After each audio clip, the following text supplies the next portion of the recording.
కానివారు లేనివారు కాదండి. మనమంతా భూమి మీద పుట్టుకొస్తున్న ప్రతి వ్యక్తి దేవుని అంశాన్ని కలిగిన వాడండి.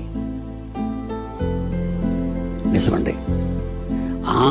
మనకున్న ఆయుష్ 60-70 ఏళ్ళు, కానీ మన గురించి నువ్వు తీసుకున్న నిర్ణయం వందల కోట్ల సంవత్సరాల క్రితం నాటిది. అప్పటికి నువ్వు దేవుడిలో పుట్టావా? అవునండి, అవును. యోబు కష్టాలలో, ఈ చిన్న మానవ జీవితంలో వచ్చిన కష్టాలను, నీ భార్య నిన్ను అవమానపరిచినా, నీ స్నేహితులు నిన్ను అవమాహేళన చేసిన, లోకమంతా నిన్ను ఏదో అనుకుంటున్నా, అసలు నీ గురించి నువ్వేమనుకుంటున్నావు యోబు? నువ్వెవరో తెలుసా? నువ్వు ఎప్పటి వాడవో తెలుసా? నువ్వెందుకు పుట్టావో తెలుసా? యోబు గ్రంథం 38వ అధ్యాయం 4-20 వచ్చిన ముందు, నేను భూమికి పునాదులు వేసినప్పుడు, యోబుని అడుగుతున్నాడు, నేను భూమికి పునాదులు వేశాను, నీవెక్కడ ఉంటివి? అప్పుడు నువ్వెక్కడ ఉంటివి? నేనెక్కడ ఉంటాను ప్రభా? భూమి అంతా అయిపోయిన తర్వాత కదా నేను వచ్చాను అంటావా నువ్వు? మాట్లాడలేదండి యోబు. వింటున్నాడు. నేను భూమికి పునాదులు, ప్రకృతికి పునాదులు వేసినప్పుడు నువ్వెక్కడ ఉన్నావు? 21. ఇదంతా నీకు తెలియాలి, తెలుసు. నీవు బహువృద్ధుడవు, నీకు తెలుసుది. నువ్వు చాలా వృద్ధాప్యములు, చాలా వయస్సునిది. మన భాషలో వయసు ఎక్కువైపోయిన వృద్ధులు అంటాం కనుక అది ఫిగరేటివ్ గా భాషను ఉపయోగించాడు దేవుడు. నీవు బహువృద్ధుడవు, నీవు అప్పటికే పుట్టి ఉంటివి. ఎక్కడ?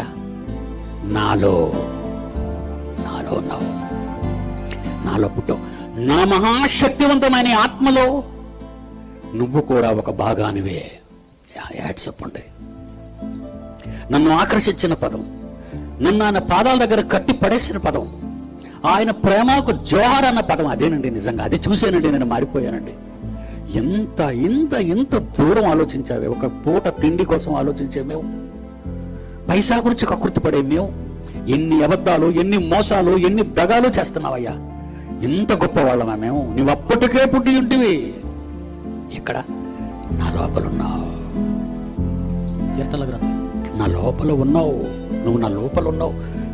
మహాశక్తిని విడదీయక ముందు అండి, ప్రసన్న బాబు ఇస్ మై సన్. వాడి వయసు 43 సంవత్సరాలండి. 43 సంవత్సరాలు. 45 సంవత్సరాల క్రితం వాడు ఎక్కడ ఉన్నాడు?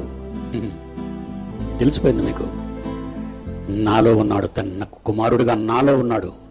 నాలో ఉన్నాడన్న సంగతి మనిషిని కనుక నాకు అప్పటికి తెలియదు. నేను మనిషిని కనుక.